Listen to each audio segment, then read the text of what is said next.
하이텐 라디오 뉴스파이팅 김영수입니다. 4부 순서 이어가겠습니다. 월요일이죠. 어려운 정치연합 법률로 풀어드리겠습니다. 월요 법률의 원영섭 변호사, 조윤삼 변호사 나오셨습니다. 어서 오십시오. 예, 반갑습니다. 네, 안녕하세요. 조윤삼입니다. 네, 쉽게 풀어주세요. 자, 헌법재판소가 한덕수 권한대행의 헌법재판관 지명에 대한 가처분 사건에 대한 심리에 들어갔어요. 자, 이 가처분 사건 심리의 쟁점은 뭐가 되는 거예요? 가처분 사건 심리의 쟁점은 그 가처분을 한 신청권자가 과연 그 사람의 무슨 권한을 침해한 거냐. 한덕수 대행이 지명을 했는데 누구의 권한을 침해한 거냐. 그 부분이 쟁점이거든요. 지금 윤 대통령이 지금 파면된 상태니까. 그러니까 당사자 적격의 문제라고 해요. 이게 법적으로. 그러니까 어떤 침해를 당한 사람. 법률적인 침해를 당한 사람이 이 법률적인 침해를 복구를 해주세요라고 법원에 그 소청을 할 수 있는 거지 않습니까? 근데 누구 권한을 침해했냐? 그러니까 지금 이 한덕수 권한대행이 지명하고 임명하는 사람은 대통령 권한분이에요. 대통령이 지명할 수 있는 권한을 대통령이 임명할 수 있는 헌법재판관을 대통령 권한대행이 했는데 그러면 그 임명이나 지명 권한을 다른 사람이 가지고 있느냐? 그 전에 이제 그 헌법재판소에서 그 국회가 그 권한쟁의 관련해서 위헌이라고 판단한 거는 국회의 지명분, 국회의 추천분에 대해서 왜 임명을 안 하냐는 거예요. 그래서 국회가 권한쟁의를 하니까 아니 국회의 헌법재판소 구성권을 침해했다. 이게 그 당시 위헌 판결의 핵심이었거든요. 그렇군요. 그러니까 누구의 권한을 침해한 거냐? 그 권한을 침해한 사람이 그 소청을 하라는 거죠. 그런데 당시 때는 국회 권한을 침해했다는 거예요? 그런데 이번에도 우원식 국회의장이 똑같이 권한쟁의 심판을 청구했던데요. 그렇죠.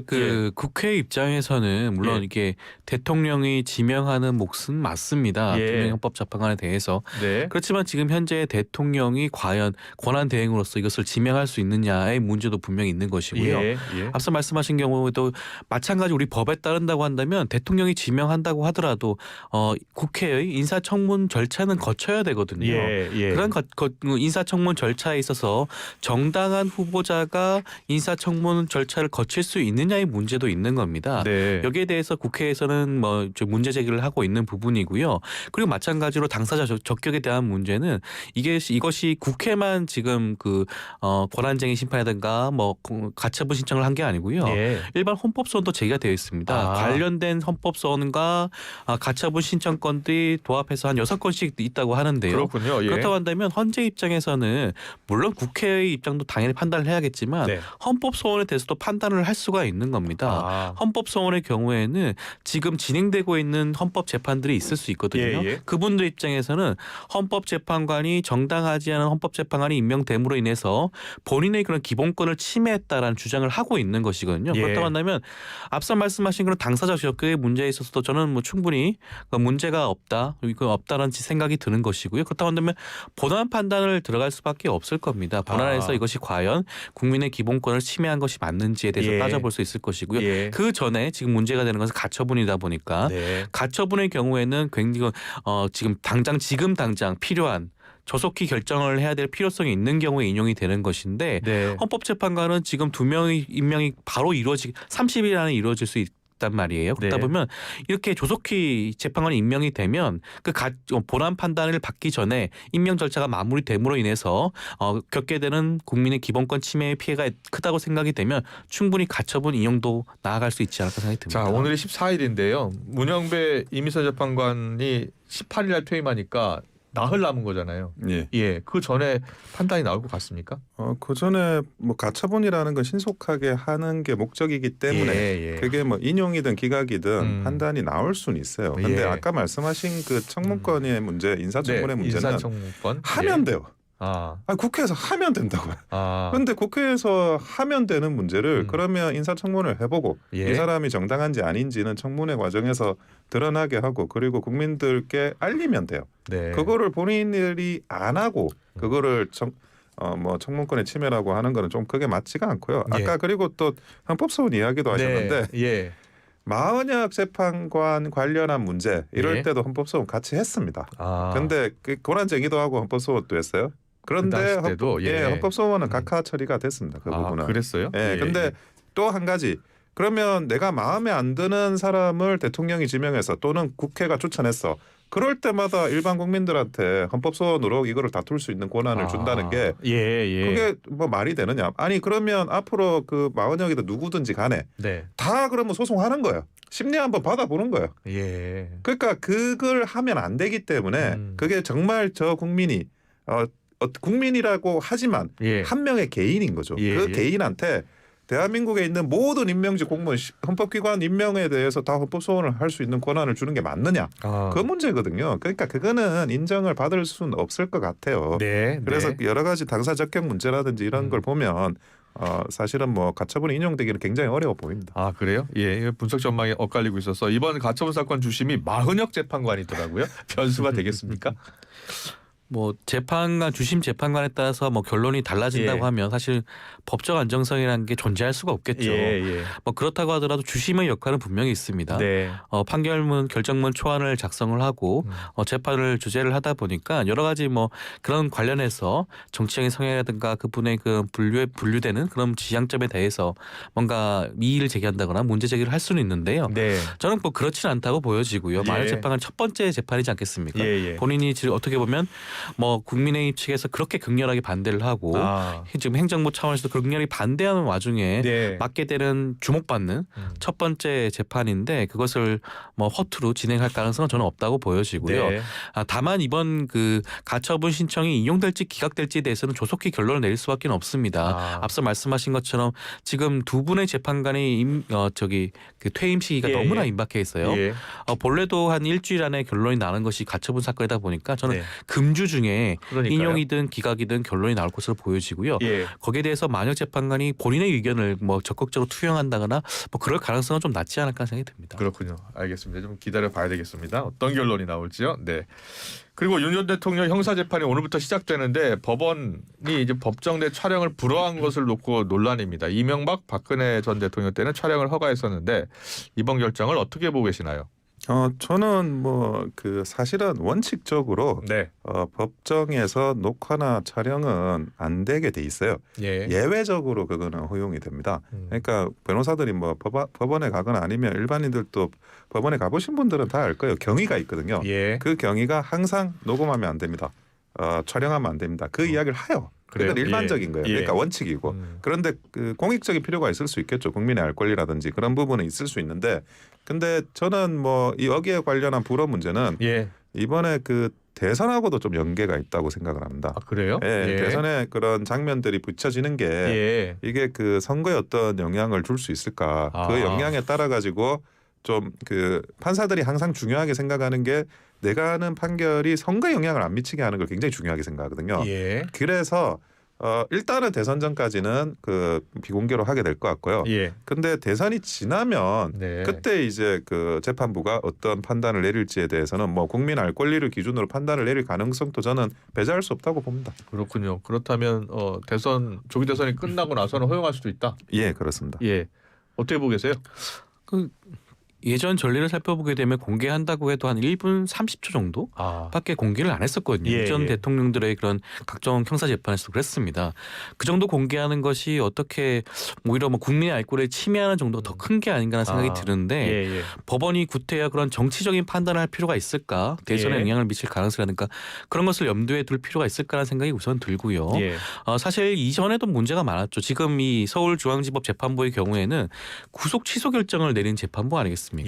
대통령 측에서 별도로 제가 뭐 보도에 따른다고 한다면 별도로 그런 요청을 한 것도 아닌다고 하는데 그럼에도 불구하고 선제적으로 공공의 뭐 이익을 침해하는 선을 넘어서서 오히려 그 방송을 불허하는 결정을 내렸다는 자체가 너무나 편의적으로 윤석열 전 대통령한테 특혜를 주는 그런 방향이 아닌가 생각이 들고요. 이 앞서서 사실 그 촬영뿐만 아니라 윤석열 전 대통령 측에서 요청한 지하 주차장을 통해서 법정에 출입하는 것도 받아들이지 않았겠습니까? 여러 가지 뭐 사유를 들긴 했어요. 뭐 여러 가지 뭐 경호 문제라든가 많은 인원들이 모일 가능성에 대해서도 뭐 말씀을 법원에서 하시긴 하셨는데 그렇다고 한다면 지금 이재명 대표라든가 지금 현재 형사재판 받고 있는 피고인 신분에 있는 경우에는 그런 것들 전혀 배려해주지 않았었거든요.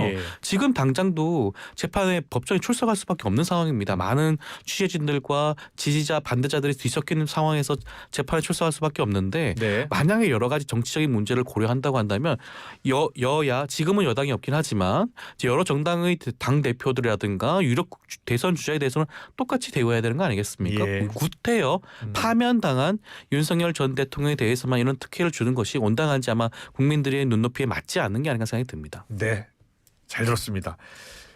윤 전 대통령 형사재판 이야기 해볼게요. 지금 이 탄핵 심판 때와 쟁점이 많이 겹친다는 거예요. 그래서 이 탄핵 심판 결과 이제 파면이 됐지 않습니까? 그래서 법원이 이 헌재 판단에 좀 영향을 받을까요? 어떻게 보세요? 네, 아무래도 실체 판단을 한 게 있으니까 예. 그 영향을 전혀 안 받을 수는 없다고 봐요. 네. 그런데 그게 헌법재판소의 판결 내용이 예. 그러면 형사적으로 그렇게 유죄가 날 정도로 인정을 했느냐 그렇지가 않거든요. 그러니까 내란죄의 기본적인 구성 요건은 그 국헌문란의 목적이 있어야 됩니다. 예. 근데 헌법재판소 결정문을 이렇게 쭉 보면 네. 국헌문란의 목적은 부정을 했어요, 사실은. 예. 그러니까 그 국정마비, 야당이 지금 초래하고 있는 국정마비에 대해서 고심에 의해 가지고 비상계엄을 했다라는 거는 그 판단권도 대통령한테 있고 네. 거기에 대한 고심도 인정을 다 했는데 예. 근데 좀 과했다. 굳이 비상계엄 말고 다른 선택의 여지는 없었느냐. 예. 그 부분을 지적을 하는 거거든요. 네. 그러니까 그 부분을 지적을 한 거지. 그러면 이게 국정마비에 대한 고심도 아니고 예. 내가 뭐 일각에서 이야기하는 친이 쿠데타처럼 그거를 뭐 정말 국헌을 뭐 네. 마비시키겠다 이렇게 예. 한 것도 아니고 예. 그런 목적은 부정을 했어요. 그러니까 부정을 했기 때문에 그것이 뭐 이 형사재판에도 그대로 반영이 되면 내란죄가 구성될 수 없고 예. 그 전에 이미 이게 그 적법하냐 공소가 수사가 적법하냐 예. 이 사안이 굉장히 크거든요. 예. 그런데 그걸 넘어가는 게 제가 볼 때는 어려워 보여요. 이 구속 취소를 결정한 재판부가 지금 1심 하고 있는 거잖아요. 예, 그렇습니다. 예. 그런데 그 수사권이 없다라고 기본적으로 판단을 하고 예. 그런데 수사권이 없으면 수사 과정에서 발생한 모든 증거 자료는 쓸 수가 없어요. 예. 그런데 왜 기소를 했느냐라는 그런 문제가 생기거든요. 네. 그래서 제가 볼 때는 적법 요건부터 일단은 법리 싸움이 굉장히 치열해질 거다. 예. 그렇게 보여집니다. 조윤사 변호사는 어떻게 보셨어요? 우선 적법 요건부터 먼저 말씀을 네. 드리면 물론 그 구속 취소 결정을 내린 재판부가 동일한 재판부긴 합니다. 예. 이제 구속 취소 결정문에도 살펴보게 되면 네. 우선적으로 나와 있는 것은 그 수사권에 관련된 내용이 아니고요. 날짜 계산이었습니다. 네. 시간과 날짜 계산 때문에 그 시간을 도과했으니 구속 유지하는 것은 부당하다라는 결정이었거든요. 네. 그리고 마지막에 예. 그런 수사권과 관련된 문제가 있을 수도 있다라는 부분만 지적을 한 것이었어요. 예. 특히 그 부분의 경우에는 상급 법원의 재판을 받을 필요성이 있다라는 그런 여지도 남겨졌던 그런 네. 내용이었거든요. 네. 그러니까 그것만으로 적법 요건에 뭐 부합하지 않는다라는 생각이 들지는 않고요. 예. 물론 윤석열 대통령 측에서 그 부분 주장을 할 겁니다. 하지만 그렇다고 하더라도 이미 설령 공수처의 물론 수사권에 문제가 있다고 하더라도 검찰과 경찰에서 조사한 수사가 워낙 많다 보니까 그 수사만으로 충분히 입증 가능성이 있다는 생각이 들고요. 예. 헌재의 결정은 당연히 영향을 미칠 수밖에 없는 게 헌재는 네. 사실관계를 이미 다 확정을 시켰습니다. 비상계엄 선포한 것이 위헌 위법하다고 했고요. 그다음에 국회라든가 선관위에 계엄군을 보낸 것도 문제가 있다고 지적을 분명히 했어요. 앞서 말씀하신 것처럼 그럼 이것이 국헌 문란에 해당하는 것이냐 그런 목적을 가지고 폭동행위를 했는 것이냐의 문제가 예. 남아있는데 그 다음 단계라고 할 수 있죠. 그 부분은 헌재에서 다루지 않았던 수많은 증거들이 검찰과 경찰이 가지고 있습니다. 예. 사실 증인신문도 헌재에서는 몇 차례 진행되지 않은 셈이에요. 지금 형사재판의 경우에는 증인으로 소환될 사람만 500명이라는 말이 나오고 있는 정도인데 그렇다고 한다면 네. 아마 충분한 증거와 증언들이 속출할 겁니다. 그렇다고 한다면 그런 부분도 충분히 입증될 가능성이 있지 않을까라는 생각이 듭니다. 예. 500명이요? 재판이 엄청 길어지겠네요. 그렇죠. 사실 증인신문의 시간적으로도 굉장히 많이 걸리고요. 그렇네요. 기일도 자주 잡혀야 되지 않을까 생각이 듭니다. 예. 그런데 검찰이요. 자, 그 당시 때는 이제 불소추특권이 있었기 때문에 내란 혐의만 기소할 수 있었잖아요. 검찰이 이제 민간의 신분이 됐기 때문에 다른 혐의, 뭐 직권남용 혐의로도 기소할 수 있고요. 그래서 재구속될 수도 있는 거 아니냐라는 이야기가 나오는데 어떻게 전망하세요?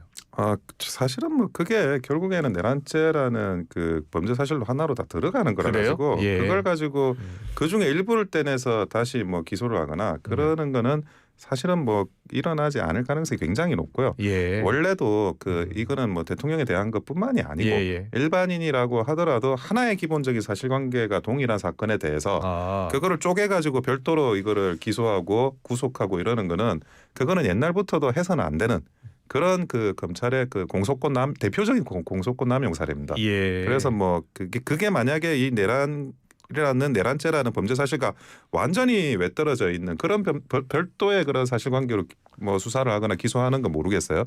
근데 그게 중복되는 거는 그거는 할 수가 없습니다. 그렇게 보시는군요. 예. 조윤선 변호사는요? 물론 말씀하신 것처럼 공소권 남용의 그런 여지도 주장도 있을 수가 있는데 저는 뭐 직권 남용이든 사실 별도 죄명은 많습니다. 네. 이제는 더 이상 불소추 특권이 없지 않겠습니까? 여러 가지 죄명으로 갈 수가 있고 특히 지난번에 그 경호처를 대상으로 그 체포영장 집행의 과정에서 그것까지 방해하려 했던 거 특수공무집행 방해죄거든요. 이미 그 전에 그 공범으로 적시가 되어 있는 상황입니다. 그렇기 때문에 그런 죄라든가 그리고 지금 뭐 노상원 전 사령관 수첩과 관련돼서 외환죄 의혹도 있지 않겠습니까? 노상원 전 수첩의 메모에 대해서 꼼꼼히 살펴보고 그 부분도 한번 윤석열 전 대통령한테 적용을 한다면 외환죄와 관련된 죄명도 충분히 기소할 여지도 있지 않을까 생각이 들고요. 이 모든 것들 죄명을 살펴보게 된다면 추가적으로 한 번 더 구속영장을 청구할 필요성도 있고 지난번 구속영장 취소 결정 자체도 사실 미덥지 못한 부분은 분명히 있었지 않겠습니까? 법률적으로 충분히 다툴 만한 여지도 있었음에도 불구하고 항고하지 않았던 측면도 있었기 때문에 저는 이번에 한 번 더 그런 죄명들을 함께 통해서 수사를 통해서 한 번 더 기소할 구속영장을 청구할 필요성 있지 않나라는 생각이 드는데요. 그럼에도 지금 현재 검찰이 과연 그렇게 할까라는 측면에서 좀 의문이라고 할 수는 있습니다. 네, 알겠습니다. 이거 추가 기소할지 여부를 좀 더 살펴봐야 되겠고 또 구속영장 청구 가능성도 있다는 말씀이 아니세요? 그죠? 당위적으로는 저는 청구를 할 필요성이 있다는 말씀을 드리는데 현 검찰 수뇌부가 그것을 결정할지는 좀 의문이라고 하겠습니다. 알겠습니다. 이와는 별도로요. 지금 윤 전 대통령 부부의 공천 개입 의혹도 수사에 속도를 내고 있는데 조만간 김건희 여사도 소환할 수 있다는 전망이 나오고요. 이 해당 의혹에 대한 수사 전망은 어떻습니까? 근데 그 당시에도 뭐 이런저런 그 의혹들이 많이 나왔었어요. 대표적으로 이 명태균 씨 관련한 사건이 불거지고 수면 위로 올라가고 난 다음에 명태균 씨가 구속이 되지 않는 사안을 두고 그게 뭐 그 당시 윤석열 전 대통령이나 전 영부인의 그런 어떤 관계가 있어가지고 그런 게 아니냐 그런 그 의혹이 많이 있었어요. 그런데 결국 어떻게 됐습니까? 결국에는 구속이 됐잖아요. 구속으로 기소도 하고 뭐 구속도 집행도 하고 그런데 만약에 뭐 정말 그 명태균 씨가 윤 전 대통령 내외에 관련해 가지고 심각한 무슨 뭐 이런 어떤 사실관계를 들고 있다 그러면 그때 이미 나왔겠죠. 근데 그 이후에도 특별한 게 나오진 않았어요. 그 파다 보면 뭐 저기 김종인 전 위원장이나 아니면 뭐 다른 분들 이렇게 계속 나오는 거고 그래서 그분이 가지고 있는 그런 내용들과 관련해 가지고 윤석열 대통령 내외와 관련해서 나올 게 뭐가 있을까 저는 특별히 있다고 생각하지는 않습니다. 나오려면 벌써 나왔어요. 구속 전후로 해가지고. 조윤선 변호사는요? 이제서야 제대로 된 수사가 진행될 이제 시기가 된 것 같아요. 윤석열 전 대통령이 파면이 되었으니까 김건희 여사도 마찬가지입니다. 더 이상 방패막이가 없는 상황이니까 명태균 씨와 관련된 각종 의혹에 대해서 조사를 받을 필요성이 분명히 있고요. 앞서 뭐 여러 가지 뭐 증거가 없다라고 말씀하셨지만 저희가 황금폰이라고 불리는 명태균 폰에 대해서 전반적인 내용을 다 들어보지 못했지 않겠습니까? 굉장히 많은 내용이 담겼을 수밖에 없는 것이고요. 지금 현재 뭐 일부 보도라든가 민주당을 통해서 공개한 내용만 해도 정말 충격적인 내용이 많습니다. 대표적으로 많은 분들이 아시는 경우가 과거 그 당시에 김명선 의원, 전 의원 공천과 관련해서 윤산영 그 당시 공관위원장에게 말한 대화 관련된 대화 분명히 모든 국민들 듣지 않았겠습니까? 그 전에는 공관위원장이 누군지조차 몰랐다고 윤석열 전 대통령이 분명히 밝혔죠. 그런데 그 통화 녹음을 들어보면 분명히 이름 석자가 분명히 나옵니다. 그만큼 적극적으로 관여했다는 그런 정황이 분명히 있음에도 불구하고 그 수많은 증거 우리가 알지 못하는 수많은 증거가 그 폰에 담겨 있음에도 불구하고 지금까지 수사조차 제대로 진행하지 않은 게 문제라고 하겠죠. 저는 조만간 김건희 여사에 대한 수사가 진행이 되어야 한다 보여지고요. 윤석열 전 대통령에 대한 수사도 반드시 곧바로 진행이 되어야 될 필요성이 있지 않나 생각이 듭니다. 그거는 제가 조금만 한마디 더 하면 지금 황금폰이라고 이야기하시는데 5개 그 휴대폰 포렌식 해보시면 아실 거예요. 그거를 그 포렌식된 자료를 본인도 돌려받고 변호인이 받아요. USB에 담아가지고 줘요. 예. 그래가지고 얼마든지 변호인이 이 내용들을 그거를 뭐 확인할 수 있고 예. 그리고 이 제가 뭐 보기로는 적어도 민주당 측의 어떤 성향을 가진 변호인으로 저는 알고 있는데 예. 그분이 언제든지 공개하면 됩니다. 예. 이게 지금 검찰에만 있어가지고 사람들이 아무도 접근 못하는 그런 보안 상황이 아니에요. 예. 변호인 또 가지고 있고 지금 명태균 씨 나왔잖아요. 자기도 들고 있고 다 들고 있어요. 이 포렌식 자료를. 그래요? 예. 그러니까 그러면 하나씩 그 동안에도 사실은 포렌식이 된 지는 좀 오래됐거든요. 예. 얼마든지 그거를 다 오픈할 수 있는데 왜 오픈을 안 했냐는 거예요. 그러니까 막은 게 아닌데 아무도 오픈하는 거를 막을 수도 없고. 알겠습니다. 그 포렌식 자료를 변호사들도 다 갖고 있는 거군요, 지금. 그것을 공개할지 말지는 뭐 제 입장에서는 알 수 없는 부분이고요. 어떠한 이유로 공개를 하지 않고 있는지는 알 수 없는 부분이고 그렇다고 하더라도 저는 앞서 약간 민주당 성향이라고 말씀하신 것 같은데 누가요? 저기 변호인 명태균 씨 변호인 같은 경우에는 제가 알고 있기로는 국민의힘에 예전에 과연에 공천을 신청했던 전력이 있는 분으로 저는 알고 있는데 그 여자 변호사님은 조금 하다가 빠졌고요. 예. 실제로 계속 쭉 일을 끌고 가고 계시는 분은 그 남자 변호사님이신데 그분은 민주당 성향으로 알고 있습니다. 자, 알고 있는 것이죠. 예. 확인이 된 건 아니고요. 예.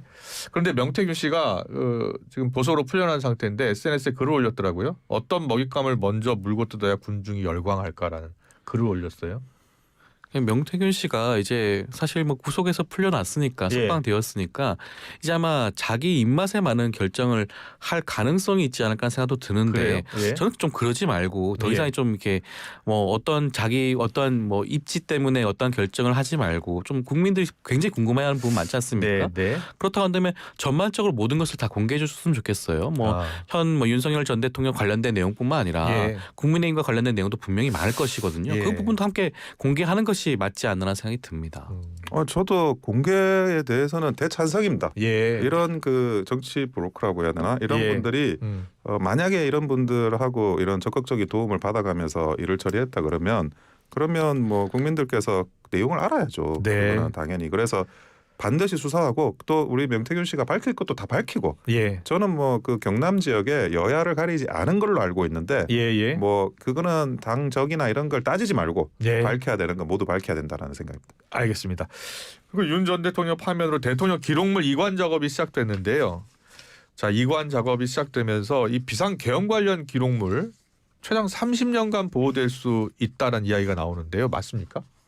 그건 볼 수가 없는 거예요? 아니요. 그게는 그 압수수색을 대통령 기록물에 대해도 할 수 있습니다. 그래요? 그러니까 그거는 이제 뭐 절차가 조금 더 복잡해요.